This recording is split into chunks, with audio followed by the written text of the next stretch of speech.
Perkenalkan, nama saya Gunawan Yulianto, NIM 200032173, Ilmu Dakwah kelas A. Di sini saya ingin khotbah sholat Jumat dengan materi zakat.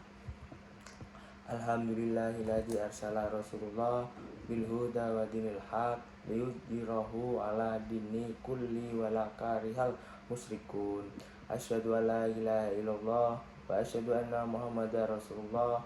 Allahumma sholli ala sayyidina Muhammad wa ala alihi washabihi ajmain, amma ba'du. Fa ya ibadillah, usihi nafsihi wa iyakum bittaqwa illa qad fayal muttaqun.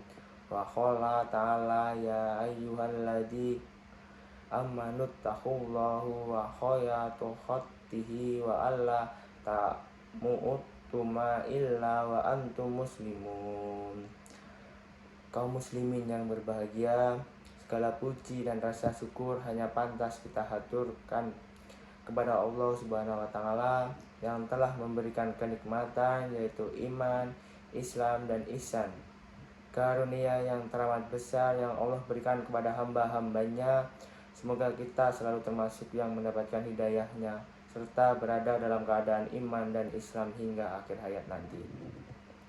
Sholawat dan salam semoga dilimpahkan kepada Nabi Muhammad SAW, berkat Rasulullah SAW. Pesan untuk senantiasa meningkatkan keimanan dan ketakwaan kepada Allah Subhanahu wa taala telah sampai kepada kita.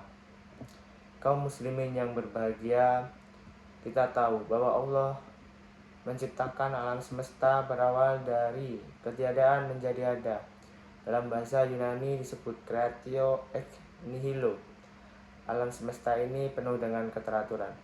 Di balik itu semua, Pencipta yang Maha Kuasa sebagaimana firman-Nya, wa illallahi ma fis samawati wa ma fil ard wa alla qad wasannal ladina utul kitaba min qablikum wa iyyakum an taqullaha wa in taghfuru wa inna lillahi wa ma fis samawati wa ma fil ard wa kanallahu kaniyah hamid, yang artinya dan milik Allah lah apa yang ada di langit dan apa yang ada di bumi, dan sungguh kami telah memerintahkan kepada orang yang diberikan kitab suci sebelum kaum dan juga kepadamu agar bertakwa kepada Allah. Tetapi juga kaummu ingkar, maka ketahuilah milik Allah lah apa yang ada di langit dan apa yang ada di bumi, dan Allah Maha Kaya, Maha Terpuji. Quran Surat An-Nisa ayat 131. Sebagaimana pemilik mutlak alam semesta ini, Allah menciptakan manusia yang difungsikan sebagai khalifah di muka bumi ini. Dalam kapasitas sebagai khalifah, manusia diberikan tugas memakmurkan alam semesta ini.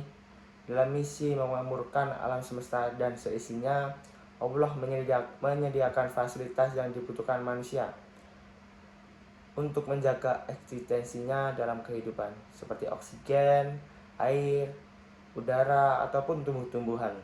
Allah juga memberikan karunia hujan untuk kesuburan tanah, sehingga dapat menumbuhkan buah-buahan yang dapat dimanfaatkan. Dalam firman-Nya, summa kuli min kulis samarati fasluki subala rabbika yu'ullul la yakhruju min butuniha syarabum muktalifun alwanuhu fihi shifa'ul linnas inna fi dzalika la ayatal liqaumin yatafakkarun, yang memiliki arti kemudian makanlah dari segala macam buah-buahan, lalu tumpuklah jalan Tuhanmu yang telah dimudahkan bagimu.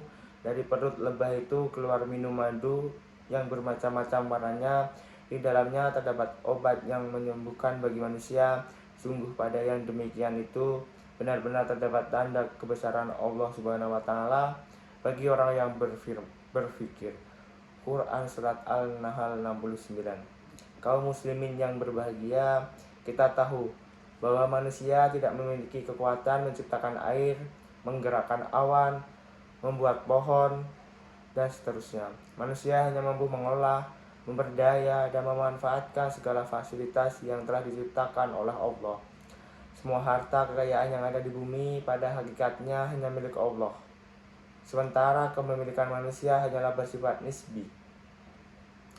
Jika kepemilikan manusia dalam batas-batas menikmati dan memberdaya harta kekayaan yang ada, bukan sebagai pemilik mutlak, konsekuensinya yuridisnya adalah tidak semua harta yang dimiliki adalah miliknya secara mutlak, melainkan di dalamnya terdapat hak orang lain. Allah berfirman, dan pada harta benda mereka ada hak untuk orang miskin yang meminta dan orang miskin yang tidak meminta. Quran Surat Al-Zariyat ayat 19.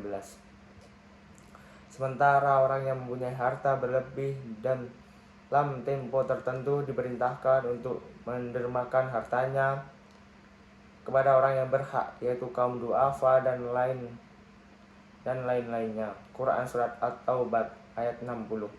Artinya, harta kekayaan yang kita miliki atau tepatnya harta benda yang dititipkan oleh Allah kepada kita ada hak orang lain.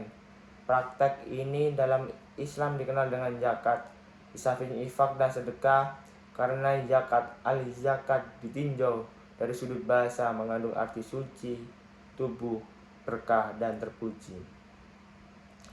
Allah berfirman, wahai orang-orang yang beriman, infaklah sebagai dari hasil usahamu yang baik-baik dari sebagian dari apa yang kau keluarkan dari bumi untukmu. Janganlah kamu memilih yang buruk untuk kamu keluarkan, padahal kamu sendiri tidak mau mengambilnya, melainkan dengan memincingkan mata, enggan terhadapnya. Dan ketahuilah bahwa Allah Maha Kaya, Maha Terpuji. Quran Surat Al-Baqarah ayat 267. Kaum muslimin yang berbahagia, zakat merupakan salah satu sendi pokok ajaran Islam. Perintah menunaikan zakat biasanya sering disebut di dalam Al-Quran bergandengan dengan perintah salat, ahimul al-salata wa antu al-zakata. Dirikanlah sholat dan menunaikanlah zakat. Pelaksanaan salat melambangkan hubungan baik seseorang dengan Tuhan, sedangkan zakat adalah lambang harmonisasi hubungan sesama manusia. Bahkan, zakat dipandang sebagai realisasi kebijakan sosial sekaligus kesalehan individu. Komitmen keislaman dan keimanan seseorang dapat dikatakan sia-sia tanpa diiringi dengan praktek berzakat. Bahkan, Abu Bakar pernah memerangi para pembangkang yang enggan menunaikan zakat. Dan Umar bin Khattab pernah memerintahkan untuk membakar rumah orang Islam yang menolak perintah zakat. Makanya dalam kitab-kitab klasik, zakat dibahas begitu panjang lebar dan syarat-syaratnya subjek yang berzakat sampai pihak-pihak yang dizakati oleh para ulama fikih. Zakat menempati prioritas pembahasan yang lumayan serius. Kaum muslimin yang berbahagia, zakat merupakan salah satu bentuk ibadah sosial yang berusaha mengentaskan kemiskinan umat. Dengan zakat, Islam telah menunaikan semangat sosial dan perlindungan antara mereka yang kaya untuk memperhatikan mereka yang miskin, sehingga tidak adanya ketimpangan sosial. Hal ini juga mengisyaratkan agar umat Islam menjadi manusia dalam sebuah equilibrium yang proporsional, tidak sampai tenggelam dalam biang lala kehidupan yang penuh pesona duniawi. Sebab ada kewajiban intrinsik yang bersifat moral etis bagi si kaya kepada si miskin. Hal tersebut secara tidak langsung merupakan kritik terhadap paham kapitalisme yang menciptakan ketimpangan yang sangat jauh antara si kaya dan si miskin. Orang yang kaya semakin bertambah kaya, sementara yang miskin semakin jauh dari sekadar memenuhi standar hidup layak. Kita mesti bersyukur dengan adanya kewajiban memenuhi zakat, sebab di dalamnya terdapat usaha penataan struktur sosial yang secara bertahap namun masih dilakukan oleh Islam. Zakat dalam Islam tidak memandang kemiskinan bagi sebuah sunatullah yang berlaku pada manusia, namun juga menawarkan solusi mengentasannya. Meskipun kemiskinan sebagian realitas sosial yang tidak terdapat dilanggar secara mutlak, tetapi dengan adanya zakat dapat diatasi dan diperbaiki kualitasnya hingga tidak menghancurkan sendi-sendi kemanusiaan. Kaum muslimin yang berbahagia menunaikan zakat kepada orang yang fakir dan miskin demi terlindungnya jiwa adalah bagian dari ajaran agama. Tidak hanya itu, zakat juga berperan penting dalam keberlangsungan generasi yang kuat dan sehat. Sesuai dengan pengalaman hadis, sungguhnya orang mukmin yang kuat lebih baik dan lebih dicintai oleh Allah daripada orang mukmin yang lemah. Di dalam segala sesuatu itu ada kebaikan, maka hendaklah engkau senantiasa mengupayakan segala yang bermanfaat bagimu dan mintalah pertolongan kepada Allah dan janganlah lemah. Hadits riwayat Muslim.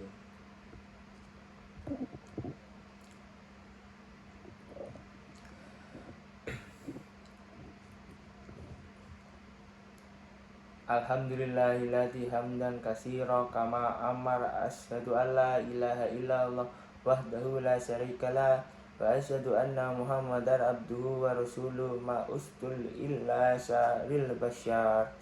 Allahumma fa salli wa sallim wa barik ala sayyidina wa maulana Muhammadin nurul anwar wa ala alihi wa ashabihi asbahil qurar. Amma ba'du faya ibadillah ustikum wa iyaya bitaqullah wa akhfayal muttaqun.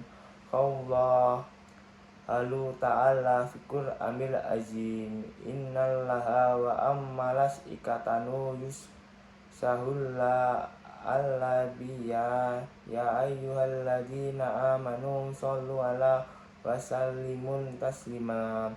Allahumma sholli ala sayyidina Salim ada sayyidina Muhammad wa ala ali wa ashabihi ajmain birahmatika ya arhamar rahimin.